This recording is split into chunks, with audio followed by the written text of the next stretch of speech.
জমিনের উপরে দাঁড়াইয়া আজকে আমরা কত গুনাহ কত নাফরমানি করে থাকি।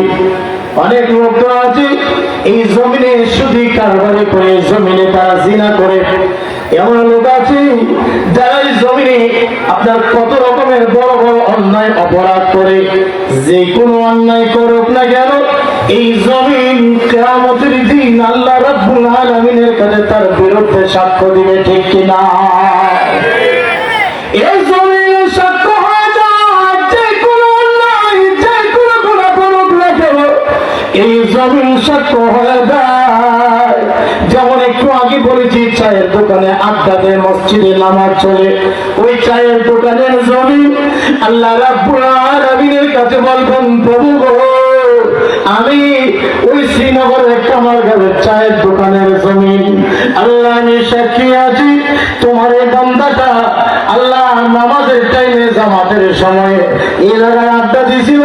আল্লাহ নামাজ আদায় না করে আমি চায়ের দোকানের জমিন সাক্ষী আছি। যেই লোকটা জিনা করে ওই জিনাকারী লোকটার বিরুদ্ধে সাক্ষ্য দেবে, আল্লাহ আমি জমিনের সাক্ষী। এই লোকটা জিনার কাজ করেছিল, জিনার গুনাহ করেছিল, জমিন তার বিরুদ্ধে সাক্ষ্য দেবে। সকলের বিরুদ্ধে জমিন সাক্ষ্য দেবে, আল্লাহ আমি এই কামারগাঁওয়ের জমিন আমার উপরে দাঁড়াইয়া সুদের লেনদেন করেছিল, আল্লাহ আমি সাক্ষ্য আছি। আমি অমুক জায়গার জমিন আমার উপরে ঘুষের লেনদেন করতেছিল, আল্লাহ আমি মাটি সাক্ষী আছি। সেদিন অপরাধী মুজরিম যারা তাদের কোনো জবাব থাকবে না, ঠিক না? মসজিদে আযান হয়েছে, আম্মা আয়েশা রাদিয়াল্লাহু আনহা নবীজির কাছে আসলেন, ইয়া রাসূলুল্লাহ আমার পরিচয়টা দেন। চিন্তা করেন আল্লাহর রাসূল কি নিজের স্ত্রীকে চিনেন না? কি বলেন, চিনেন কিনা? আম্মা আয়েশা বলেন, ও নবীজি আমি কে বলেন তো? এটা কোন সময় প্রশ্ন করছেন? মসজিদে যখন আযান হয়েছে, নবীজি জামাতে যাবে এই সময়।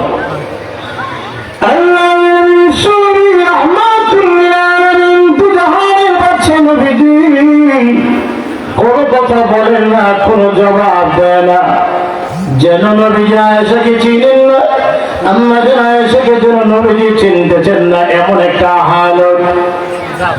আম্মা আয়েশা বললেন, নবী আমার আব্বাকে, আমার আব্বা পরিচয়টা দিন। নবীজি তখনও কোনো জবাব দেয় না। নবীজি চলে গেলেন মসজিদে, জামাতের সাথে নামাজ আদায় করে নবীজি জামাতে নামাজ আদায় করলেন, নবীজি ইমামতি করলেন। এরপরে নামাজ শেষ হওয়ার পরে নবীজি ঘরের ভিতরে প্রবেশ করলেন। আম্মা আয়েশা গিয়ে দাঁড়ালেন, বললেন, নবী বলেন না আমি কে? নবীজি একটা মুস্কি হাসি দিয়ে বলেন, আয়েশা এটা কোন ধরনের প্রশ্ন আমাকে করলা? আমি কি নিজের স্ত্রীকে চিনব না? এটা কোন প্রশ্ন আমাকে করলা? আম্মা আয়েশা নবীজি বলেন, আমার শ্বশুর দিকে আমি কি চিনব না নাকি? আম্মা আয়েশা বলেন, নবীজি জামাতে যাওয়ার আগে, মসজিদে যাওয়ার আগে ঠিক এই প্রশ্ন আপনাকে করেছিলাম, আপনি তো তখন কোনো জবাব দেন নাই, যেন আপনি আয়েশাকে চিনেন না, আমার আব্বাকে চিনেন না। এখন তো দেখতেছি আপনি সবাইকে চিনতেছেন, বিষয় তো কিছুই বুঝলাম না। নবীজি তখন বলে, আয়েশা রে, যখন আল্লাহু আকবারের ধ্বনি আমার নিজ কানে শুনি, যখন আমি আযানের ধ্বনিটা আমার কানে পৌঁছায়, তখন দুনিয়ার আর কোনো খেয়াল থাকে না। আর জোরে বলেন আল্লাহু আকবার কাবীরা। রাহমাতুল্লিল আলামিন বলেন, মসজিদে যখন আযান হয় তখন দুনিয়ার আর কোনো খেয়াল আমার থাকে না। এমন একটা হালত নবীজি, যেন নবীজির শরীরে প্রতিটা পশমের গোড়ায় গোড়ায় মহান আল্লাহ তখন বিরাজ করতে থাকে। নবীজি দুনিয়ার কোনো খেয়াল থাকে না।